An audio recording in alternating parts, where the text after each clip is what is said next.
অসমৰ কংগ্ৰেছ দলৰ আমি 5টা টিম আমি ভাগ হৈ পেলাই অসমৰ বিভিন্ন প্ৰান্তত আমি ওলাই পৰিছোঁ আৰু আমি এটা প্ৰগ্ৰেম আৰম্ভ কৰিছোঁ। সেইটো হ'ল ৰাইজৰ পদূলিত ৰাইজৰ কংগ্ৰেছ।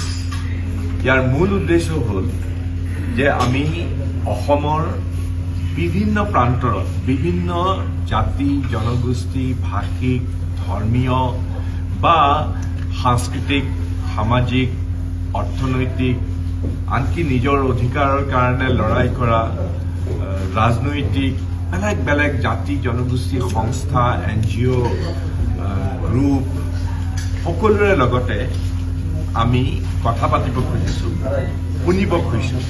এইটো কংগ্ৰেছ দলৰ আমাৰ আভ্যন্তৰীণ মিটিং নহয়। আমি এই গোটেই কাৰ্যক্ৰমটোৰ মূল উদ্দেশ্য হ'ল that we build a progressive Assam with People's Manifesto for 2026.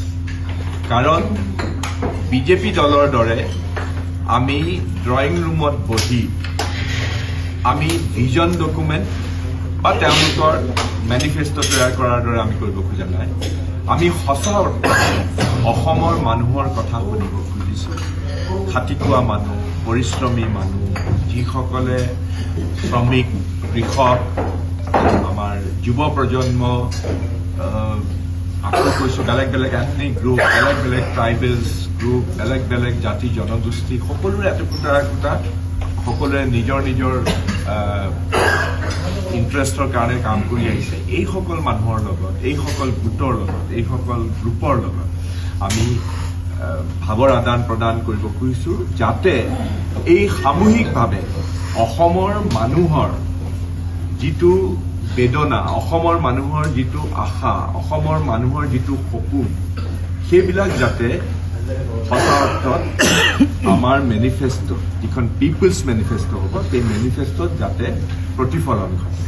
আৰু সেইকাৰণে আমাৰ এই 5টা গ্ৰুপৰ আজিৰ দিনটোত অসমৰ বিভিন্ন প্ৰান্তৰ আমাৰ কংগ্ৰেছ দলৰ টপ লিডাৰশ্বিপে ভাগ হৈ পেলাই বেলেগ বেলেগ জেগাত মই যেনেকে আজি শ্ৰীভূমি জিলাত কৰিমগঞ্জত আছোঁ তেনেকে এই মুহূৰ্তত আমাৰ গৌৰৱ গগৈ ডাঙৰীয়া আছে লখিমপুৰত। এই মুহূৰ্তত আমাৰ Debabrata Saikia leader of opposition তেওঁ আছে বজালিত। এই মুহূৰ্তত আমাৰ ভূপেন বৰা ডাঙৰীয়া তেওঁ আছে বিশ্বনাথ চাৰিআলিত। এই মুহূৰ্তত আমাৰ আৰু এটা গ্ৰুপৰ লিডাৰ ৰিপুণ বৰাই ডিমা হাছাও আৰু ডিফু সম্পূৰ্ণ কৰি হামৰেনত আছে।